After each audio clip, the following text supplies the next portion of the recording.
kind of affectionately say, yeah, Edmonton gave me the blues, but really I stumbled into the blues in that town. I saw a handful of great blues artists. That, I guess, is kind of what stung me, you know.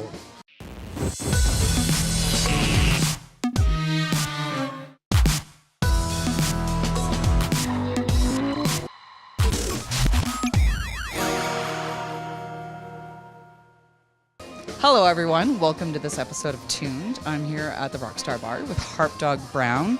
Harpdog, this is not your first time playing Sault Ste. Marie. You've been here a few times prior. I have. And so what keeps you coming back to the Sault? Well, other than the fact that there's great people here, it is on my way. This town and Thunder Bay are good for that, right? Because you can't go without, hitting them, and why not stop in and play? Because it costs us money on the road.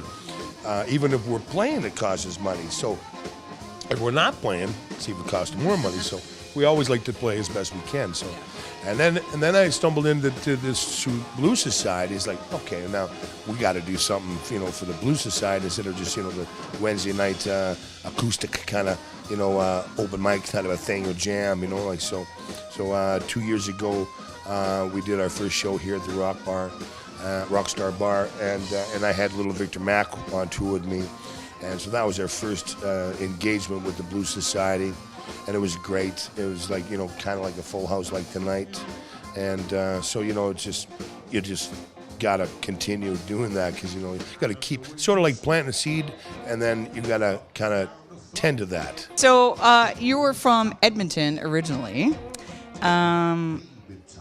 When people think of Edmonton, they don't think blues music. So what is it that drew you into the genre, having been born in Edmonton?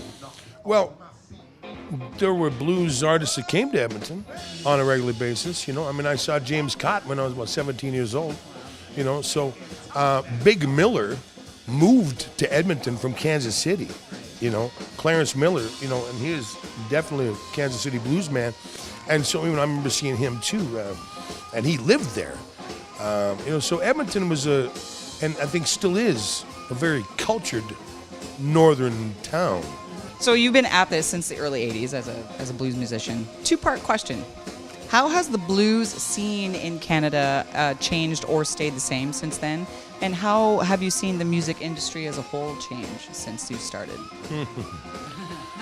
How much time we have? Yeah. Boy, oh boy, some of those questions really don't have a lot of answer to them. It's like, it's constantly changing, right? But then that is life itself, is constantly change. And change is growth, and sometimes it grows in a different direction, But for me, I've stayed the course. I've stuck the course of, classic blues, and that's what I've loved, and that's what I do, and that's how I write. And so, this is kind of my vehicle to tend to people, And it's really, I'm in the people business. Back in the 80s and up until the mid-90s, work was a lot easier. There was a lot more work. People were going out a lot. They were spending more money.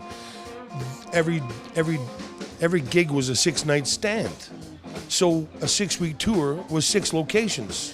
Now a 6-week tour is like 29 locations. They're all one-nighters. So there's a lot more driving, a lot more gas, a lot more hotel costs, a lot more restaurants, and so it's a lot more overhead now.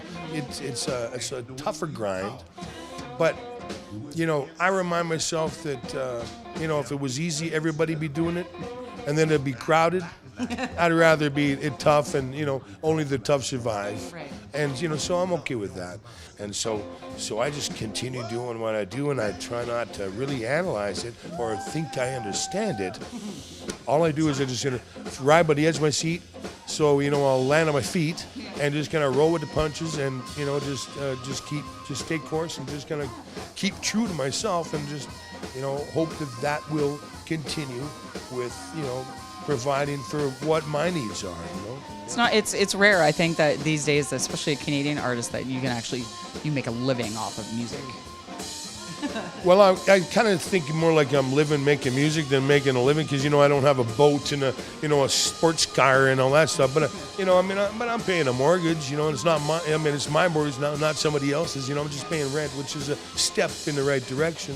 And I'm living a good life, but it's it's a moderate life. It's not, and I think that's important. You just got to learn how to live within your means and find something that means more than money to you, and that is what you call your life. Because a job isn't enough.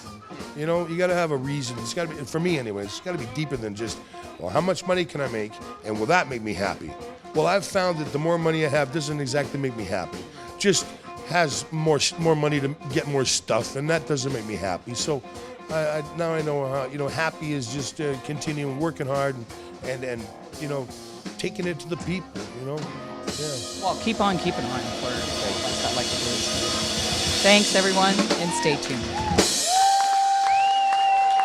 Yeah, all right, welcome back. Thanks so much for sticking around. I'm Harpdog Brown, the Travel Blues Show. Was that funky enough for you, baby? Yeah. And no, we didn't do that one last time.